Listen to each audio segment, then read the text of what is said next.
ಈ permanent staff ಇದಾರಲ್ಲ ಒಳಗೆ ಅವ್ರಿಗೂ ನಾ ಇಲ್ಲಿ ಮುಖಾಂತರ ಕೇಳ್ಕೊತಾ ಇದ್ದೀನಿ, ನೀವು ನೌಕರರು ನಾವು ನೌಕರರು, ನಾಳೆ ದಿನ ನಮಗಾಗಿ ನಿಮಗೂ ಆಗುತ್ತೆ. ದಯವಿಟ್ಟು ನಿಮಗೆ ನಾನು ಮನವಿ ಮಾಡ್ಕೊತಿರೋದೇನು ಅಂದರೆ, ನೀವು ನಮಗೆ ಒಳಗಡೆ ಬೆಂಬಲ ಕೊಡೋ ಬದಲು ಇಲ್ಲಿಗೆ ಎಲ್ಲ ಚೆಕ್ಔಟ್ ಮಾಡಿ ಬಂದ್ಬಿಡಿ. ಒಂದು ಅವರಲ್ಲಿ ಏನೋ ಒಂದು ಸೀನ್ಗಳಾಗುತ್ತೆ. ದಯವಿಟ್ಟು ಎಲ್ಲರೂ ಬರಬೇಕು. ಇಲ್ಲಿ ಎಲ್ಲ ಕೈ ಜೋಡಿಸಿದ್ರೆ ಅವ್ರನ್ನ ಕಳಿಸ್ಬೋದು. ವಿದ್ಯಾರ್ಥಿಗಳ ಭವಿಷ್ಯ ಏನೂ ನೋಡ್ತಾ ಇಲ್ಲ ಸರ್. ಇವರು ಬಂದಿರೋದು ಬಿಸ್ನೆಸ್ ಮಾಡೋಕ್ಕೆ, ಇಲ್ಲಿ ಇವ್ರು ಬಂದಿರೋದು ಬಿಸ್ನೆಸ್ ಮಾಡೋಕ್ಕೆ. ಈ ಇದು ಬೈಲಾ ಎಲ್ಲ ಚೇಂಜ್ ಮಾಡಿದ್ದಾರೆ ಇವರು. ಅದಕ್ಕೋಸ್ಕರ ಬೈಲಾ ಚೇಂಜ್ ಮಾಡಿ ಇವ್ರಿಗೆ ಬೇಕಾದವ್ರಿಗೆ ಮೆಂಬರ್ಶಿಪ್ ಕೊಟ್ಕೊಂಡು ಅವರು ಇದನ್ನು ಅನುಷ್ಠಾನಗೊಳಿಸಿದ್ದಾರೆ. ಇದರಿಂದ ದೊಡ್ಡ ಕೈ ಇದೆ. ನಾವು ಅದರ ಹೆಸರು ಹೇಳಿದ್ರೆ ಅದಕ್ಕೆಲ್ಲ ಬೇರೆ ಥರ ಆಗುತ್ತೆ. ಹಂಗಾಗಿ ನಾನು ಹೇಳ್ತಾ ಇರೋದು, ನೀವೆಂಥ ದೊಡ್ಡ ಕೈ ಇರಲಿ, ಕಾನೂನು ಕೈ ಭಾಳ ದೊಡ್ಡದಿದೆ. ಹಂಗಾಗಿ ಮಂಗಳವಾರ ಸಂಜೆ ತನಕ ಗಡುವು ಕೊಡ್ತೀವಿ. ಹಂಗೂ ನೀವೇನು ಅದ್ರ ಬಗ್ಗೆ ಏನು ಆ್ಯಕ್ಷನ್ ತಗೊಳ್ದೇನೆ ಒಂಥರ ಉಡಾಫೆಯಾಗಿ ಹೇಳಿದ್ರೆ ಆಮೇಲೆ ನಾವು ಮುಂದಿನ ಕ್ರಮ ಉಗ್ರವಾಗಿ ತಗೋತೀವಿ. ಮುಂದೆ ಏನೇ ಅನಾಹುತ ಆದ್ರೂ ಆ ಸೆಕ್ರೆಟರಿನೇ ಕಾರಣ, ಉದಯ್ ಶಂಕರ್ ಸರ್. ವಿದ್ಯಾರ್ಥಿಗಳ ಭವಿಷ್ಯ ಅಂತ ನೀವು ಒಂದು ಮಾತು ಹೇಳಿದ್ರಿ.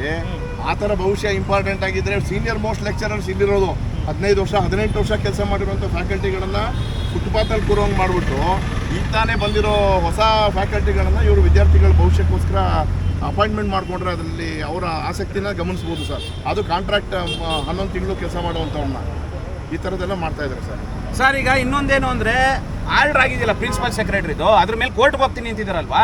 ನೀವು ಕೋರ್ಟ್ಗೆ ಹೋಗಿ ಸ್ವಾಮಿ, ನೀವು ಸ್ಟೇ ತಂದಿದ್ದೀರಾ, ಅದ್ರ ಮೇಲೆ ಸ್ಟೇ ಇದ್ದರೆ ಕೊಡಿ. ನೀವು ಕೋರ್ಟ್ಗೆ ಹೋಗ್ತೀನಿ ನಮ್ಮನ್ನೇ ಬಿದಿಲ್ ಕೂರಿಸಿದ್ದೀರಾ. ನೀವು ಕೋರ್ಟ್ಗೆ ಹೋಗಿ ನಾವು ಬರ್ತೀವಿ, ಕೋರ್ಟಲ್ಲಿ ಓಡಾಡ್ತೀವಿ.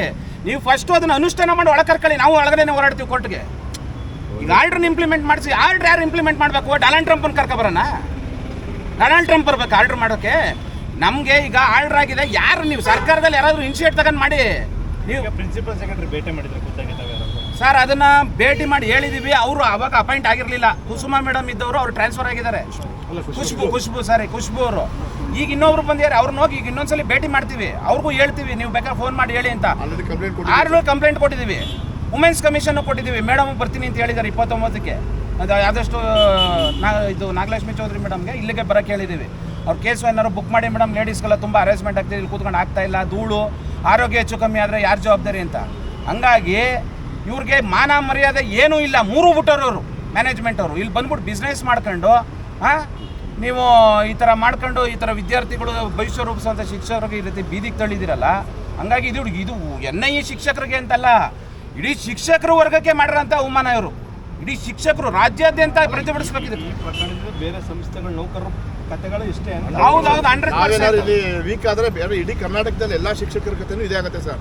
ಎಲ್ಲ ಮ್ಯಾನೇಜ್ಮೆಂಟ್ ಕಾಲೇಜ್ಗಳದ್ದು ಪ್ರೈವೇಟಲ್ಲಿ ಕೆಲಸ ಮಾಡೋರ ಕಥೆ ಎಲ್ಲ ಇದೇ ಥರ ಆಗುತ್ತೆ. ಎಲ್ಲ ಸರ್ಕಾರ DA ಕೊಡಿ ಅಂತ ಹೇಳಿದ್ರೆ ಇವ್ರು VA ಮಾಡಿದ್ದಾರೆ. ಅದನ್ನು ಹೆದರ್ಕೊಂಡು ಒಳಗಡೆ ಸೀನಿಯರ್ ಲೆಕ್ಚರರ್ಸ್ಗಳನ್ನ ಹೆದರ್ಕೊಂಡು ಕೂತಿದ್ದಾರೆ. ಆ DAನ VA ಮಾಡಿದ್ದಕ್ಕೆ ಕೇಳಬೇಡ್ವೆ, ಯಾಕೆ VA ಮಾಡಿದ್ದೀರಾ ನೀವು ಅಂತ ಕೇಳಿದ್ರೆ ಎಲ್ಲಿ ಕೆಲಸ ಕಳಿಸ್ಬಿಡ್ತಾರೆ ಅಂತ ಎದುರ್ಕೊಂಡು ಕೂತಿದ್ದಾರೆ ಸರ್. ಅಂಥ ಪರಿಸ್ಥಿತಿಲಿದ್ದಾರೆ. ಭವಿಷ್ಯ ರೂಪಿಸ್ಕೊಳ್ಳೋಕ್ಕಾಗಲ್ಲ ಇಂಥ ಸಂಸ್ಥೆಗಳಲ್ಲಿ ತಾವು ಸರ್. ಇಲ್ಲ ಹೋರಾಟ ಸರ್, ಎಲ್ಲಿ ಹೋದ್ರೂ ಹೋರಾಟ ಮಾಡಲೇಬೇಕು. ನಾವು ಇಲ್ಲಿಂದ ಹೋದ್ರೂ ಅಷ್ಟೇ, ಎಲ್ಲಿ ಹೋದ್ರೂ ಹೋರಾಟ ಅನ್ನೋದು ಇದ್ದೇ ಇರುತ್ತೆ. ಇವ್ರಿಗೆ ಬಿಡೋವಂಥ ಮಾತೇ ಇಲ್ಲ ಸರ್. ಸರ್ಕಾರದ ಆದೇಶಕ್ಕೆ ಅವ್ರಿಗೆ 100% ಏನು ಅಮಿಕಬಲ್ ಅಂತ ಏನೂ ಇಲ್ಲ ಸರ್. ಏನು ಯಥಾವತ್ತಾಗಿ ಪಾಲನೆ ಮಾಡಿದ್ರೆ ಜಾರಿ ಆದರೆ ನಾವು ಮುಂದಿನ ಪ್ರತಿಭಟನೆ ಬಗ್ಗೆ ವಿಚಾರ ಮಾಡ್ತೀವಿ ಸರ್. ಇಲ್ಲ ಅಂತಂದರೆ ಅಮಿಕಬಲ್ ಆಗಿ ಡಿಸಿಷನ್ ಮಾಡೋದು ಇದಕ್ಕೆಲ್ಲ ನಾವು ಬಗ್ಗಲ್ಲ ಸರ್. ಎಲ್ಲ 40 ವರ್ಷ ಮೇಲ್ಪಟ್ಟವರು ಇರೋದಿಲ್ಲ. 55 ವರ್ಷ ಗಂಟು ಇದ್ದಾರೆ. ಉಪನ್ಯಾಸಕರು ಎಲ್ಲ ಇದ್ದಾರೆ, ಪ್ರೊಫೆಸರ್ ಎಲ್ಲ